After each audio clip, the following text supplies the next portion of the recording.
Hi hello ನಮಸ್ಕಾರ ಸ್ನೇಹಿತರೆ. ಕೊನೆಗೂ ಕೂಡ ಇಲ್ಲಿ ಮೀನಾ ಮುಂದೆ ಪ್ರಿಯಾ ಮನೆ ಬಂಡವಾಳ ಬಟ ಬಯಲಾಗದ. ಮೀನಾ ಮುಂದೆ ಪ್ರಿಯಾ ಅಮ್ಮ ಸಿಗ್ಬಿದ್ದಾರೆ. ಇಷ್ಟು ದಿನ ಮೋಸ ಮಾಡಿದ್ದು, ಸುಳ್ಳು ಹೇಳಿದ್ದು ಎಲ್ಲವೂ ಕೂಡ ಬಯಲಾಗದ. ಹಾಗಾದರೆ ಏನಾಯಿತು, ಏನು ಕತೆ, ಇದು ಎಲ್ಲವನ್ನ ಕೂಡ ತಿಳ್ಕೊಬೇಕು ಅಂದರೆ ಈಗಲೇ ನಮ್ಮ ಈ ಚಾನಲ್ನ ಸಬ್ಸ್ಕ್ರೈಬ್ ಮಾಡಿ, ಹಾಗೆ ಒಂದು ವಿಡಿಯೋವನ್ನು ಪೂರ್ತಿಯಾಗಿ ನೋಡೋದನ್ನು ಯಾವುದೇ ಕಾರಣಕ್ಕೂ ಕೂಡ ಮರಿಬೇಡಿ. ಇಲ್ಲಿ ಪ್ರಿಯಾ ತನ್ನ ಮಾವ ಅಂಗಡಿಗೆ ಹೋಗಬೇಕಾದ್ರೆ ಅಂಗಡಿಗೆ ಹೋಗೋದನ್ನು ತಡೆದು ತಿಂಡಿ ಮಾಡೇ ಹೋಗಬೇಕು ಅಂತ ಹೇಳ್ತಾಳೆ. ಆದರೆ ಮಾವ ಮಾತ್ರ ಇಲ್ಲಮ್ಮ, ನನಗೆ ತಿಂಡಿ ಮಾಡಿ ಅಭ್ಯಾಸ ಇಲ್ಲ, ಅಂಗಡಿಯಿಂದ ಬಂದ ತಿಂಡಿ ತಿನ್ನೋ ಅಭ್ಯಾಸ ಅಂತ ಹೇಳಿದಾಗ, ಇಲ್ಲ ಆರೋಗ್ಯ ಹಾಳಾಗತ್ತೆ, ಹೋಗಿ ಮಾತಾಡಿ ಬರೋಷ್ಟರಲ್ಲಿ 40-50 ನಿಮಿಷ ಆಗ್ಬಿಡತ್ತೆ, ತಡ ಆಗತ್ತೆ, ತಿಂಡಿ ಮಾಡಿಬಿಡಿ ಮಾವ, ನಿಮಗೋಸ್ಕರ ಇಡ್ಲಿ ಮಾಡಿದ್ದೀನಿ ಅಂತಾರೆ. ಸರಿ ಆಯಿತು, ಸೊಸೆಗೆ ಯಾಕೆ ಬೇಜಾರು ಆಗಬೇಕು ಅಂತ ಯೋಚನೆ ಮಾಡ್ತಂತ ನಂದ ಅವರು ತೊಗೊಂಡು ಬಾಮ್ಮ ಅಂತ ಹೇಳ್ತಾರೆ. ಹಾಗಾಗಿ ಹೋಗಿದ್ದೆ, ಇಡ್ಲಿ ಚಟ್ನಿ ತೊಗೊಂಡು ಬಂದಿದೆ, ಹೇಗಿದೆ ತಿನ್ಬಿಟ್ಟು ಹೇಳಿ ಮಾವ ಅಂತ ಹೇಳಿದಾಗ ಟೇಸ್ಟ್ ಮಾಡಿದಂಥ ನಂದ ಅವರು ತುಂಬ ಅಂದರೆ ತುಂಬ ಚೆನ್ನಾಗಿದೆ ಅಮ್ಮ, ಎಷ್ಟು ರುಚಿಯಾಗಿದೆ ಗೊತ್ತಾ, ನಿಜಕ್ಕೂ ಇಂಥ ರುಚಿ ಬರಬೇಕು ಅಂದರೆ ಪ್ರೀತಿ ಜೊತೆ ಬೆರೆಸಿ ಮಾಡಿದಾಗ ಮಾತ್ರನೇ ಇಂಥ ರುಚಿ ಬರೋದು, ಇಂಥ ಇಡ್ಲಿನ ನಾನು ತಿಂದೇ ಇರಲಿಲ್ಲ, ಅಷ್ಟು ಚೆನ್ನಾಗಿದೆ ಅಂತ ಹಾಡಿ ಹೋಗ್ಲಿದ್ದಾರೆ ನಂದ ಅವರು. ಇದರಿಂದ ಗಿರೀಜ್ ಅವ್ರ ಮನಸ್ಸಿಗೆ ತುಂಬ ಅಂದರೆ ತುಂಬ ಬೇಜಾರಾಗತ್ತೆ, ಬಟ್ ಅದನ್ನು ತೋರಿಸ್ಕೊಳ್ಳೋದಿಲ್ಲ. ತದನಂತರ ಇದೇ ರೀತಿ ಮಾಡ್ಕೊಂಡು ಕೊಡ್ತಾ ಇದ್ರೆ ತಿಂತಾನೆ ಇರ್ತೀನಿ ನಾನು ಅಂತ ನಂದ ಅವರು ಹೇಳಿದಾಗ, ಇಲ್ಲಿ ಪ್ರಿಯಾ ಹಾಗಿದ್ರೆ ಇನ್ನೊಂದು 2 ಇಡ್ಲಿ ತೊಗೊಂಡು ಬರ್ತೀನಿ ಮಾವ ಅಂತ ಹೇಳಿದಾಗ, ಬೇಡಮ್ಮ ಇಷ್ಟೇ ಸಾಕು ಅಂತ ಹೇಳ್ತಾರೆ. ಜೊತೆಗೆ ಗಿರಿಜ ಯಾರು ಕೂಡ ಇಡ್ಲಿನ ಮಿಸ್ ಮಾಡಿಬಿಡಿ, ತುಂಬ ಅಂದರೆ ತುಂಬ ಚೆನ್ನಾಗಿದೆ, ಖಂಡಿತವಾಗ್ಲೂ ಇನ್ನೊಂದು 4 ಜಾಸ್ತಿ ತಿಂತೀರಾ ನೀವು ಅಂತ ಹೇಳಿ ಹೋಗ್ತಾರೆ. ತದನಂತರ ಇಲ್ಲಿ ಗಿರೀಶ್ ಅವರು ಮೀನಾ ಮತ್ತು ಅಮ್ಮು ಹತ್ರ ಏನ್ರೆ, ನಾನು ಇಡ್ಲಿ ಚೆನ್ನಾಗಿ ಮಾಡ್ತಿರ್ಲಿಲ್ವಾ, ನಾನು ಇಡ್ಲಿ ತನಕ ತಿಂಡಿ ಮಾಡಿಲ್ವಾ, ಇಷ್ಟು ವರ್ಷ ನಾನು ಅಷ್ಟು ಚೆನ್ನಾಗೆಲ್ಲ ಅಡುಗೆ ಮಾಡ್ಕೊಂಡು ಬಂದಿದ್ದೇನೆ, ಒಂದಿನ ಕೂಡ ಈ ರೀತಿ ಅನ್ನಲಿಲ್ಲ ಅಂಥದ್ರಲ್ಲಿ ಅದಕ್ಕಿಂತ ಅಷ್ಟು ಚೆನ್ನಾಗಿದೆಯಾ, ಆ ಪ್ರಿಯಾ ಮಾಡಿರೋ ಇಡ್ಲಿ ನಿಜಕ್ಕೂ ಕಾಫಿ ಚೆನ್ನಾಗಿತ್ತಪ್ಪ, ಆದರೆ ಇಡ್ಲಿನೂ ಅಷ್ಟು ಸೂಪರ್ ಆಗಿ ಅಂತ ಹೇಗೆ ಹೇಳ್ತಾರವರು, ನೋಡು ನನಗೆ ಎಷ್ಟು ಬೇಜಾರು ಆಯಿತು ಗೊತ್ತಾ ಅಂತ ಹೇಳಿದಾಗ, ಅಯ್ಯೋ ಅತ್ತೆ ಯಾಕತ್ತೆ ಬೇಜಾರು ಮಾಡ್ಕೊತಿದ್ರ, ಆಗ್ತಾನೆ ಪ್ರಿಯಾ ನೋಡಿ ಕಲೀರಿ ಅಂತ ನನಗೂ ಮತ್ತು ಅಮ್ಮಗೂ ಹೇಳಿದ್ರಿ ನೀವು ಅಂತ ಮೀನಾ ಹೇಳಿದಕ್ಕೆ, ಅದು ಆಗಲ್ಲ ಕಣ್ರೆ, ನಿಜಕ್ಕೂ ಪ್ರಿಯಾ ಮಾಡಿದ್ದು ಚೆನ್ನಾಗಿಲ್ಲ ಅಂತ ನಾನು ಹೇಳ್ತಿಲ್ಲ, ನಾನು ತಿಂದೆ ಚೆನ್ನಾಗೇ ಇತ್ತು, ಆದರೂ ಕೂಡ ನನಗಿಷ್ಟು ಬೇಜಾರು ಆಗ್ತದೆ ಅಂದರೆ ನನಗೆ ಹೇಗಾಗಿರಬೇಕು ಹೇಳು ಅಂತ ಹೇಳಿ ಗಿರ್ಜವರು ಹೇಳಿದಾಗ, ಹೌದು ಅತ್ತೆ ನೀವು ಎಂದೂ ಕೂಡ ಸೊಸೆಯಂದ್ರ ಬಗ್ಗೆ ಹೊಟ್ಟೆ ಕಿಚ್ಚು ಪಡೋರಲ್ಲ ಅಂದಾಗ, ಹೌದು ಕಡೆ ನಂಗೆ ಹೊಟ್ಟೆ ಕಿಚ್ಚಿಲ್ಲ, ಆದರೂ ಕೂಡ ಯಾಕೋ ಬೇಜಾರಾಗ್ತದೆ ಅಂತ ಹೇಳ್ತಾರೆ ಗಿರೀಶ್ ಅವರು.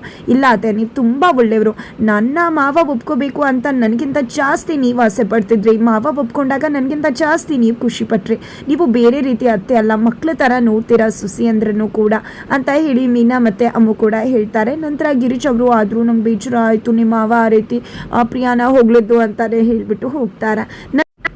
ಪ್ರಿಯಾ ಮಾವನ ಹತ್ರ, ಮಾವ ಅಮ್ಮ ಏನಾದರೂ ಕಾಲ್ ಮಾಡಿದ್ರ ಅಂದಾಗ, ಹೌದಮ್ಮ ಮರ್ತೇ ಹೋಯಿತು, ನಿಮ್ಮಮ್ಮ ಕಾಲ್ ಮಾಡಿದ್ರು, ಅದೇನು ನಿಮ್ಮ ಮನೇಲಿ ಸಂಪ್ರದಾಯ ಇದೆಯಂತಲ್ಲ, ಮದುವೆ ಆದ ಮರುದಿನ ಸಿಹಿ ಊಟ ಮಾಡಬೇಕು ತವರ ಮನೆಯಲ್ಲಿ ಅಂತ, ಹಾಗಾಗಿ ನಮ್ಮನ್ನೂ ಕರೆದ್ರು ನಿಮ್ಮನ್ನೂ ಕೂಡ ಕರೆದ್ರು, ಹೇಳಿಬಿಡಿ ಅಂತ ಹೇಳಿದ್ರು, ಮರ್ತು ಹೋಗ್ಬಿಡ್ತು ಅಂದಾಗ, ಹೌದು ಮಾವ ನೀವು ಕೂಡ ಬರಬೇಕು ನೀವೆಲ್ಲರೂ ಕೂಡ ಅಂತ ಪ್ರಿಯಾ ಹೇಳಿದಾಗ, ಇಲ್ಲಮ್ಮ ನಾನು ಬರೋಕ್ಕಾಗೋದಿಲ್ಲ, ಈಗ ತಾನೇ ಅಂಗಡಿ ತೆಗ್ದಿದ್ದೀನಿ, ತುಂಬ ವ್ಯಾಪಾರ ಇರುತ್ತೆ ಅಂತ ಹೇಳ್ತಾರೆ, ಪ್ಲೀಸ್ ಮಾವ ಒಂದಿನ ತಾನೇ ಬರಬಹುದಲ್ವಾ ಅಂತ ಪ್ರಿಯಾ ಕೇಳ್ಕೊಂಡಿದ್ದಕ್ಕೆ, ಇಲ್ಲಮ್ಮ ಫ್ರೀ ಆಗಿರ್ತಾರೆ ಅಲ್ವಾ ಮನೆಯವ್ರು ಯಾರಾದರೂ, ಅವರು ಎಲ್ಲರೂ ಕೂಡ ನಿನ್ನ ಜೊತೆ ಬರ್ತಾರಾಯ್ತಾ ಅಂತ ಹೇಳಿ ನಂದ ಅವರು ಹೇಳ್ತಾರೆ.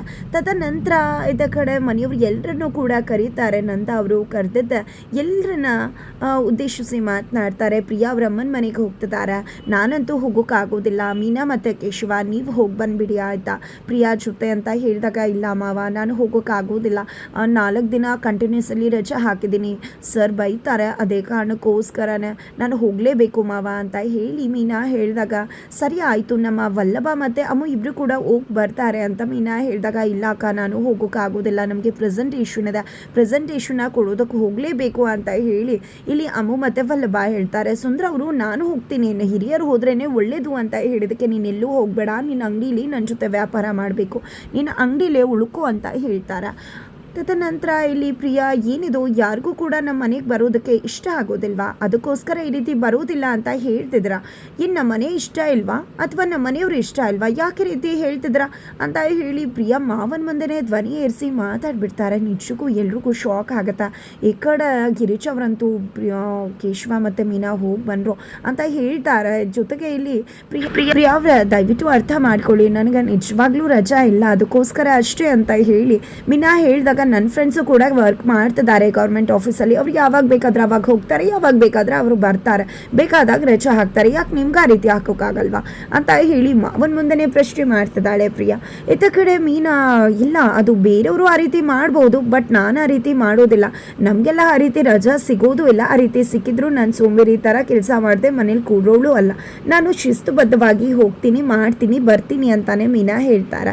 ನಂತರ ಇಲ್ಲಿ ನಂದ ಅವರು ಕೂಡ, ನೋಡಮ್ಮ ಮೀನಾ ಪಾಪ ಕೇಳ್ಕೊತಿದ್ದಾಳೆ, ತುಂಬ ಪಿಕ್ಚರ್ ಮಾಡ್ಕೊಂಡಿದ್ದಾಳೆ ಪ್ರಿಯಾ, ಹೋಗ್ಬಿಡಮ್ಮ ಇವತ್ತು ಒಂದಿನ ರಜೆ ಹಾಕು ಅಂತ ಹೇಳಿ ಕೇಳ್ಕೊಂಡಾಗ ಈ ಕಡೆ ಗಿರಿಜವ್ರು ಕೂಡ, ಪ್ಲೀಸ್ ನಿಮ್ಮ ಮಾವ ಹೇಳ್ತಿದ್ದಾರೆ ಕಣೆ ರಜೆ ಹಾಕು ಅಂತ ಮೀನಾ ಹೇಳಿದಾಗ ಈ ಕಡೆ ಮೀನಾಗೆ ಹೇಳಿದಾಗ ಈ ಕಡೆ ಕೇಶವ, ಹೌದು ನನ್ನ ಹೆಂಡತಿ ಹ್ಞೂ ಅಂತ ಹೇಳೇ ಬಿಟ್ಲು, ನಾವೇ ಬರ್ತೀವಿ ಅಂತ ಹೇಳಿ ಇಲ್ಲಿ ಕೇಶವ ಹೇಳಿಬಿಡ್ತಾರೆ. ಬಟ್ ಮೀನಾಗಂತೂ ಹೋಗೋಕೆ ಇಷ್ಟ ಇಲ್ಲ. ತದನಂತರ ಮಾವ ಹೇಳಿದ್ರು ಅನ್ನೋ ಕಾರಣಕ್ಕೆ ಸರಿ ಅಂತ ಒಪ್ಕೋತಾಳೆ. ನಂತರ ಅಮ್ಮು ಹತ್ರ, ಅಮ್ಮು ನೀನು ತಪ್ಪಿಸ್ಕೊಂಡ್ಬಿಟ್ಟೆ ಅಲ್ವಾ ಹೋಗೋದ್ರಿಂದ ಅಂತ ಮೀನಾ ಹೇಳಿದಕ್ಕೆ, ಇಲ್ಲ ಅಕ್ಕ ನಿಜವಾಗ್ಲೂ ನಂಗೆ ಪ್ರೆಸೆಂಟೇಷನ್ ಇತ್ತು, ಇಲ್ಲ ಅಂದರೆ ನಿಮ್ಮ ಜೊತೆ ಬರ್ತಿದ್ದ, ನಿಮಗೆ ಅವ್ರ ಮನೆಗೆ ಹೋಗೋಕೆ ಇಷ್ಟ ಇಲ್ಲ ಅಲ್ವಾ ಅಂತ ಹೇಳಿ ಅಮ್ಮು ಕೇಳಿದಾಗ, ಇಲ್ಲ ಪ್ರಿಯವ್ರ ಅಮ್ಮಂಗೆ ನಾನು ಕಂಡ್ರೆ ಆಗೋದಿಲ್ಲ, ಅದಕ್ಕೆ ಒಂದು ಹೋದರೆ ಮತ್ತೊಂದು ಆಗ್ಬೋದು ಅಂತ ಹೋಗೋಕೆ ಇಷ್ಟ ಇಲ್ಲ ಅಷ್ಟೆ ಅಂತ ಕೂಡ ಮೀನಾ ಹೇಳ್ತಾರೆ. ಇತ್ತ ಕಡೆ ಪ್ರಿಯಾ ರೆಡಿ ಆಗಿದೆ, ತನ್ನ ಗಂಡ ಬಂದು ಯಾವ ಶರ್ಟ್ ಹಾಕೊಳ್ಳಿ ಅಂದಾಗ ಯಾವುದೋ ಒಂದೊಂದು ಚೂಸ್ ಮಾಡ್ತಾರೆ. ನಂತರ ತಾನು ತಂದು ಯಾವ ಸೀರೆ ಉಟ್ಕೊಳ್ಳಿ ಅಂತ ಕೇಳ್ತಾರೆ.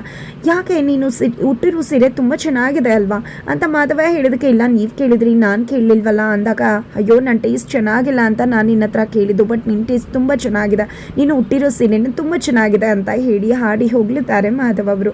ತದನಂತರ ಕಾಲು ಮುಗ್ದು ನಮಸ್ಕಾರ ಮಾಡೋಕ್ಕೆ ಮುಂದಾಗ್ತಾಳೆ ಪ್ರಿಯಾ. ಹೊರಗಡೆ ಹೋಗ್ಬೇಕಿದ್ರೆ ಅತ್ತೆ ಮಾವ ಗಂಡನ ಕಾಲು ಮುಗ್ದು ನಮಸ್ಕಾರ ಮಾಡಬೇಕು ಅಂತ ಅಮ್ಮ ಹೇಳ್ಕೊಟ್ಟಿದ್ದಾರೆ ಅಂತ. ಆಗ ಮಾಧವನು ಕಾಲು ಮುಗಿಯೋಕೆ ಹೋದಾಗ, ಏನು ಮಾಡ್ತಿದ್ರ ನೀವು ಅಂದಾಗ, ಹೌದು ಗಂಡು ಹೆಣ್ಣು ಅನ್ನೋ ಭೇದ ಇಲ್ಲ, ಗಂಡಿಗೆ 2 ಕೊಂಬಿದೆ ಅಂತ ಅನ್ಕೊಂಡಿದ್ಯಾ, ಈ ರೀತಿ ನೀನು ಕಾಲು ಮುಗಿತೀನಿ ಅಂದರೆ ನಾನು ಕೂಡ ನಮಸ್ಕಾರ ಮಾಡ್ತೀನಿ ನಿನ್ನ ಕಾಲಿಗೆ ಬಿದ್ದು ಅಂತ ಹೇಳ್ತಾರೆ. ಇನ್ನು ಮುಂದೆ ಈ ರೀತಿ ಏನೂ ಕೂಡ ಮಾಡಬಾರ್ದು, ನಾವು ಹೇಗಿರ್ತೀವೋ ಆ ರೀತಿ ಇರಬೇಕು, ನಿನ್ನ ಮನಸ್ಸು ಚೆನ್ನಾಗಿದ್ರೆ ಅಷ್ಟೇ ಸಾಕು ಅಂತ ಮಾಧವ ಹೇಳ್ತಾರೆ. ತದನಂತರ ಈ ಕಡೆ ಆಲ್ರೆಡಿ ಅಮ್ಮಂಗೆ ಇನ್ಫಾರ್ಮ್ ಮಾಡಿದ್ಲು ಪ್ರಿಯಾ ಬರ್ತಾ ಇದ್ದೀವಿ ಅಂತ, ಖಂಡಿತ ಬನ್ನಿ ಅಂತ ಕೂಡ ಹೇಳಿದರು. ಹಾಗಾಗಿ ಇಲ್ಲಿ ವೀಣಾ ಅವರು ಕೂಡ ತನ್ನ ಮಗಳು ಅಳಿಯ ಬರ್ತಾರೆ ಅಂತ ಎಲ್ಲ ರೀತಿಯ ಪ್ರಿಪ್ರೇಷನ್ಸನ್ನು ಮಾಡ್ಕೋತಿದ್ದಾರೆ. ಇತ್ತ ಕಡೆ ನಂದ ಮತ್ತು ಗಿರೀಶ್ ಅವರು ಇಬ್ಬರು ಕೂಡ ಕುತ್ಕೊಂಡಿರ್ತಾರೆ. ಈ ಕಡೆ ಪ್ರಿಯಾ ರೆಡಿಯಾಗಿ ಬರ್ತಾರೆ, ಮೀನಾ ಮತ್ತು ಕೇಶವ ಕೂಡ ರೆಡಿ ಆಗಿದ್ದಾರೆ, ಅಮ್ಮು ಮತ್ತು ವಲ್ಲಭ ಇಬ್ಬರು ಕೂಡ ಪ್ರೆಸೆಂಟೇಷನ್ಗೆ ಹೋಗೋದಕ್ಕೆ ರೆಡಿ ಆಗ್ತಿದ್ದಾರೆ. ಈ ಕಡೆ ಅವರು ಕೂಡ ರೆಡಿಯಾಗಿ ಬರ್ತಿದ್ದಾಗೆ ಮೀನಾ ಆಲ್ ದ ಬೆಸ್ಟ್ ಅಂತ ಹೇಳ್ತಾರೆ, ಮಾಧವ ಮತ್ತು ಕೇಶವ ಕೂಡ ಹೇಳ್ತಾರೆ. ಬಟ್ ಪ್ರಿಯಾ ಏನೋ ಹೇಳೋಕೆ ಹೋಗೋದಲ್ಲ, ಗಿರೀಶ್ ಅವರು ಕೂಡ ಆಲ್ ದ ಬೆಸ್ಟ್ ತುಂಬ ಚೆನ್ನಾಗಿ ಮಾಡು ಅಂತ ತಿಳಿಸ್ತಾರೆ.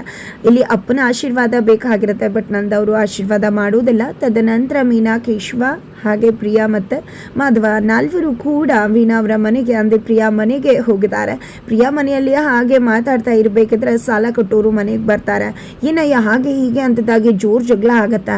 ಆಗ ಮೀನಾ ಎಂಟ್ರಿ ಕೊಟ್ಟು, ಏನ್ರಿ ಮದುವೆ ಆಗೋಕ್ಕೂ ಮುನ್ನ ನೀವು ಇವರ ಮನೆ ಹತ್ರ ಬಂದು ನಮಗೆ ಹುಡುಗನಿಗೆ ಹೆಣ್ಣು ಕೊಡಿ ಅಂತ ಕೇಳಿದ್ರಲ್ಲಿ ಅರ್ಥ ಇದೆ, ಈಗ ಹುಡುಗಿ ನಮ್ಮನೆ ಸೊಸೆ, ನೀವು ಏನು ಮಾತಾಡೋದು ಅಂತ ಮೀನಾ ಹೇಳಿದಾಗ, ಏನಮ್ಮ ಈ ಮನೆ ಹೆಣ್ಮಗಳು ನಮ್ಮನೆ ಸೊಸೆಯಾಗಿ ಕರ್ಕೊಂಡು ಹೋಗೋದಾ, ನೀನು ಕೊಡ್ತೀನಿ ಅಂದರೂ ಬೇಡ, ನಮ್ಗೆ ಆಗಬೇಕು ಇಂಥ ಮನೆಯಿಂದ ಹೆಣ್ಣು ತರೋ ಕರ್ಮ ಅಂತ ಹೇಳಿದಾಗ ಮೀನಾಗ ಅಚ್ಚರಿ ಆಗುತ್ತೆ. ಮತ್ತಿನ್ಯಾಕೆ ಬಂದಿರೋದು ನೀವು ಅಂದಾಗ, ನನಗೆ ಅವರು 1.5 ಲಕ್ಷ ರೂಪಾಯಿ ದುಡ್ಡು ಕೊಡಬೇಕು, ಅದೇ ಕಾರಣಕ್ಕೋಸ್ಕರ ನಾನು ಬಂದಿರೋದು ಅಂತ ಹೇಳಿದೆ. ಎಲ್ಲರೂ ಕೂಡ ಶಾಕ್ ಆಗ್ತಿದ್ದಾರೆ.